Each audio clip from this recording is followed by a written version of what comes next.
Good morning, everybody, and welcome back to another 6 minutes of meaning, where we have been looking at the Eser Makot, the 10 plagues, over the last number of weeks. We continue our study of the 10 plagues, and we continue today with the fourth plague, Arov. I'm not going to translate that right now, simply because we're not quite sure what the Arov were. So what is that all about? How do you understand what a plague is? Well, dam, safadea, kinim, they will have simple translations. Blood, frogs, lice. The Arov doesn't have such a simple translation. Indeed, therein lies its confusion. If you wanted to know what the plague was, where would you go?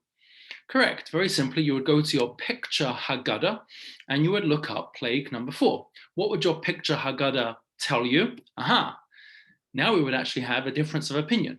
Some Haggadot present Arov as wild beasts, and some Haggadot present Arov as flies, mosquitoes, flying bugs.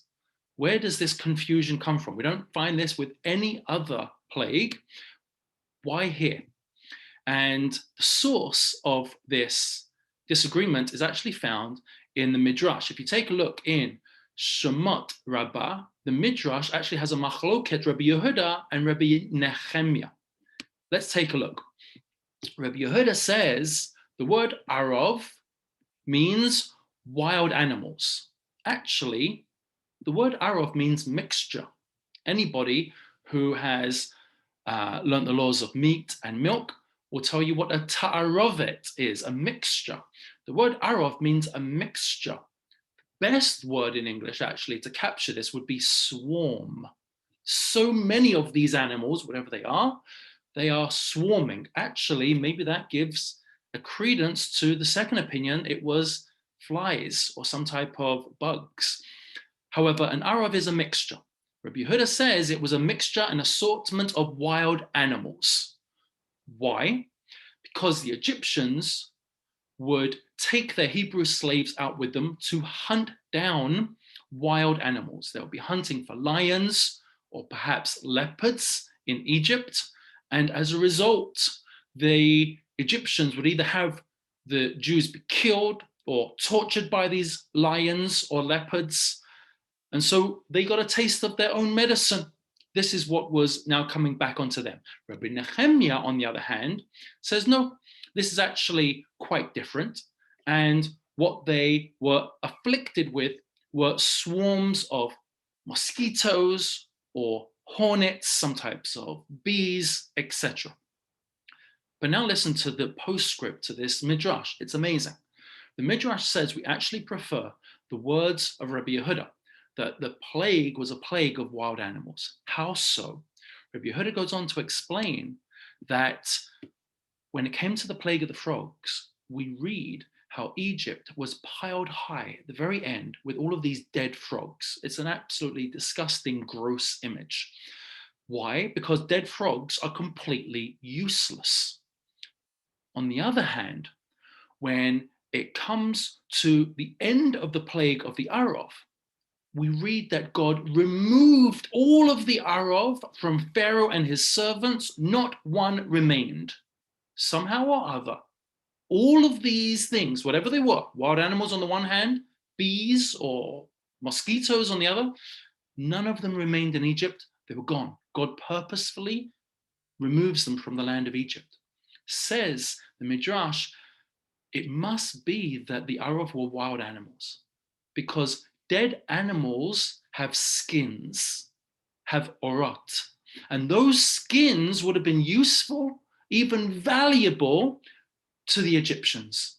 And therefore, God goes out of his way, removing all of these, lest the Egyptians should have benefited from the skins of these wild animals.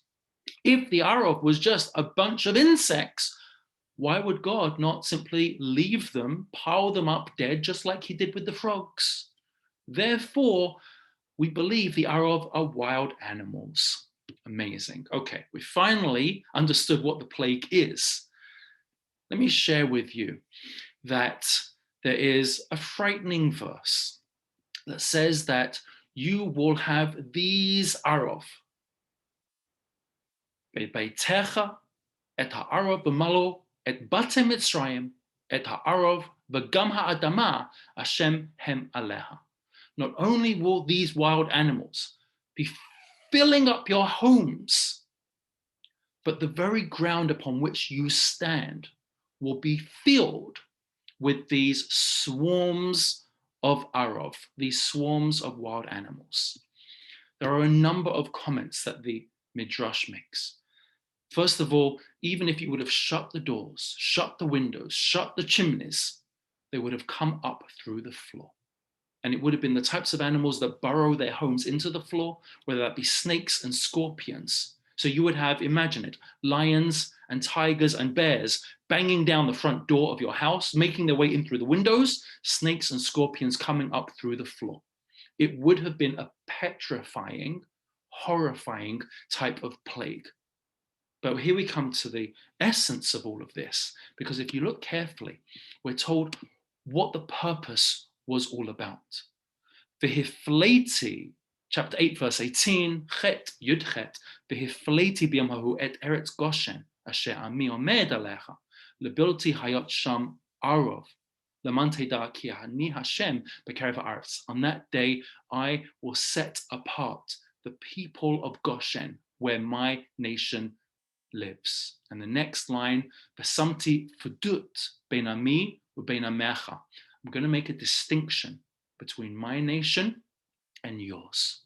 The purpose of this plague was to have a separation. Am Yisrael, the Bnei Yisrael are separate. We are not like the Egyptians.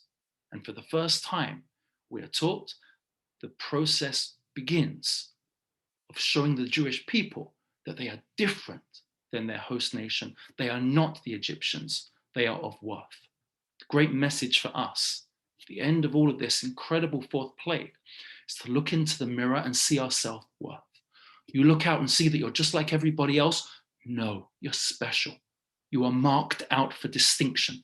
There is something incredible and worthy about your very essence. Remember that.